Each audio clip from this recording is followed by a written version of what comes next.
الله السميع العليم من الشيطان الرجيم. بسم الله الرحمن الرحيم. قال رسول الله صلى الله عليه وسلم: لا حول ولا قوة إلا بالله، هي كنز من تحت عرش الرحمن. وقال رسول الله صلى الله عليه وسلم: لا حول ولا قوة إلا بالله، هي شفاء ل99 داء. اللهم يا ربي، اللهم من سمع هذا النداء يا ربي وأرسله لكل مسلم ومسلمة، من يعرفهم ومن لا يعرفهم، اللهم يا رب اجعل هذا نصرا وفتحا عليه. آمين. اللهم يا رب اجعل هذا شفاء وعافية عليه. آمين. اللهم يا رب افتح له به جميع أبواب الخير. آمين. اللهم افتح له به جميع أبواب الرزق. آمين. اللهم افتح له به جميع أبواب النصر. اللهم اشفه به مرضاه يا رب العالمين، واحفظهم في أولادهم كافة أجمعين.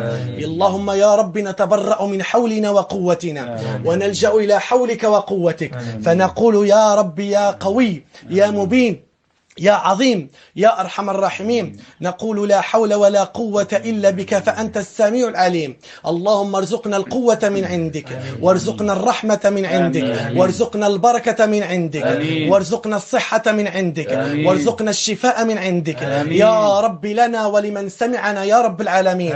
يا رب ولمن نشر هذا الأوديو رحمة فيك ومغفرة منك يا رب العالمين.